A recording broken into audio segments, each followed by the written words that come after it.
Matthew Herbert, P144763. During my professional teaching experience, I have engaged in the action research process known as lesson study. Within this presentation, I aim to outline the findings discovered from the lesson study process and how this has impacted on my teaching and the students' learning within my PTE. Okay, so with regards to the context of both my PTEs, in the school I was working in for my PTE 1, there were 255 pupils aged from 3 to 11 years old. The school is situated in a suburb of Neath in South Wales and is considered in an economically advantaged area, with 7% of the children being entitled to free school meals.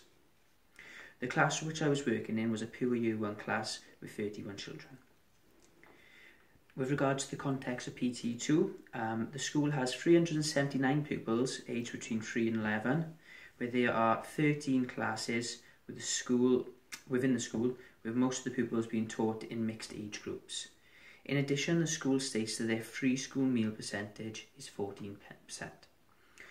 Okay, so with regards to the similarities and differences between the both school contexts, both teaching contexts were within a Year 1 cohort within the South Wales area, and both have free school meals percentage below the national average. However, the contexts differ with regards to the size of the school and the number of classes. On my second PTE, the school has a large intake, which results in the classes having a 2-form entry. The result of this was smaller class sizes within my PTE 2. My PTE 2 class had 23 children, whereas my PTE 1 class had 31. However, the context also differed, as within my PTE 2 class, the children were set for maths and literacy. This involved the children moving from classroom quite frequently, which created initial disruption. The research method used in this instance, as we said, was lesson study.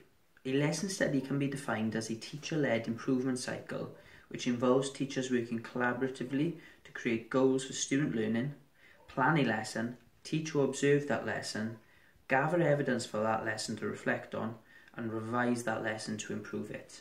That was Lewis 2002.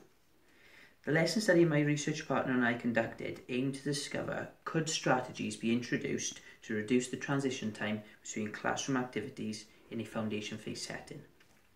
In order to complete the lesson study, my research partner and I conducted both participant and non-participant observations through conducting classroom observations and a focus task, as well as obtaining qualitative and quantitative data.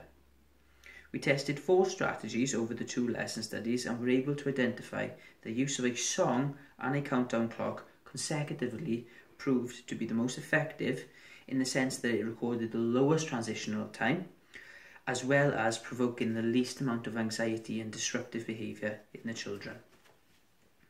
Okay, so with regards to relating literature, Koenig 2000 states that the transitional period within a classroom can be seen as a time where students' learning is interrupted and they are in the process of leaving one activity to enter another. Interestingly, managing these periods of time for some trainee teachers can be seen as a difficult task, as some children use this period as an opportunity to misbehave. That was Hansen 2015. Okay, so when undertaking any form of research study, it is fundamental to consider any ethical implications that may arise. This is of particular importance when conducting a lesson study due to the ethical considerations that have to be made when working with children. Therefore, this piece of research finds it appropriate to take into consideration the British Educational Research Association guidelines to ensure best practice. An important aspect to consider when working with children is ensuring you have gained voluntary consent. Therefore, taking into consideration BERA 2011 guidelines, that voluntary consent is obtained by the researcher when the participant is fully aware and agrees to participate in the study. This research ensured to make the participant aware that if they didn't want to answer any questions in the focus task, or if they didn't want to take part in the study at all, then they had the right to withdraw and not take part. Also, an important BERA 2011 guideline that the study found appropriate to take into consideration was the school and the children's right to privacy. Therefore, this study would not name any of the children, or it won't name any of the school involved in the study either.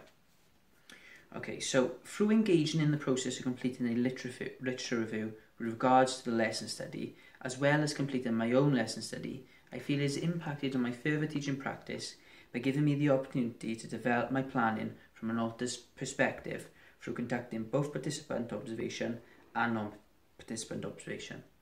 This insight gave me an opportunity to reflect on my own practice in a unique way, which allowed strategies to be developed to improve my own practice.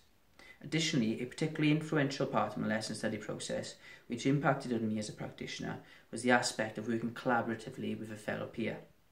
This aspect isn't something that I had experienced previously on my teaching experience, and through working collaboratively, I found it particularly valuable to discuss aspects and gain insight for development which I possibly may not have gained from my own perspective.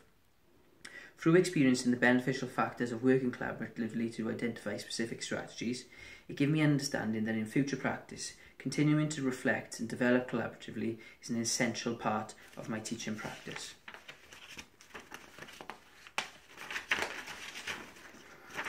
The information obtained through conducting my research gives me a clear understanding that specific strategies can be introduced into a number of teaching situations to aid the teacher in the organisation in the classroom, but also to aid the children by minimising the periods where distress, conflict and disruption can occur.